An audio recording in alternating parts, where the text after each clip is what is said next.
અખિલ ભારતીય મજદૂર સંઘ આપણું જે ચાલે એના દ્વારા અમે લોકો આવેલા છે. આપણા જે સુરત મહાનગરપાલિકા અને આપણા સુરત મહાનગરપાલિકાનું અખિલ ભારતીય સફાઈ મજદૂર સંઘ અને બીજા જે આપણા 21 યુનિયન ચાલે છે એ તમામ યુનિયનને સાથે મળીને આપણા ચોથા વર્ગના કર્મચારીઓ માટે સમૂહ લગ્નનું આયોજન કરવામાં આવ્યું છે. બરાબર, ચોથા વર્ગના એટલે તમામ, એમાં સફાઈ કર્મચારી પણ આવી જાય, બિલદાર પણ આવી જાય, પટાવાળા પણ આવી જાય, વોર્ડ બોય કે નર્સ કે જે પણ કોઈ ચોથા વર્ગની કેટેગરીમાં જે આવતા હોય એ તમામ કર્મચારી માટે અને કર્મચારીઓના વારસદાર એટલે તમારા છોકરા છોકરી હોય એમના માટે સમૂહ લગ્નનું આયોજન કરવામાં આવ્યું છે 11મા મહિને 27 તારીખે દિવાળી પછી નવેમ્બરમાં.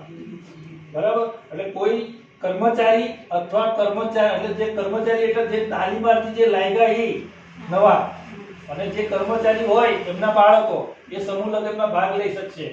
અને કોઈ પણ એક પક્ષ સુરત મહાનગરપાલિકાના ચોથાના કર્મચારી તરીકે ફરજ બજાવતા હોવા જોઈએ. દાખલા તરીકે હું હોઉં તો મારા છોકરાને પરણાવ હોય અને સામે પક્ષે મ્યુનિસિપાલિટીમાં ન હોય ને તો ચાલે, પણ કોઈ પણ એક પક્ષ તો આપણા સુરત મહાનગરપાલિકાના ચોથા વર્ગના કર્મચારી તરીકે ફરજ બજાવતા જ હોવા જોઈએ.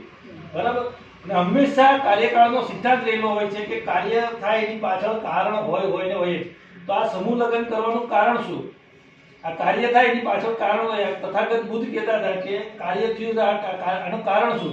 એના મોટા ભાગના આપણા જે ચોથા વર્ગના જે કર્મચારી હોય છે એ લગ્નની અંદર જે લગ્ન 5 લાખમાં પતતા હોય એની જગ્યાએ 15 લાખ 20 લાખ એવી રીતે આડેધડ લગ્નમાં કોઈનો ટાળો રહેતો જ નથી, આડેધડ ખર્ચો થઈ જ જાય. તમે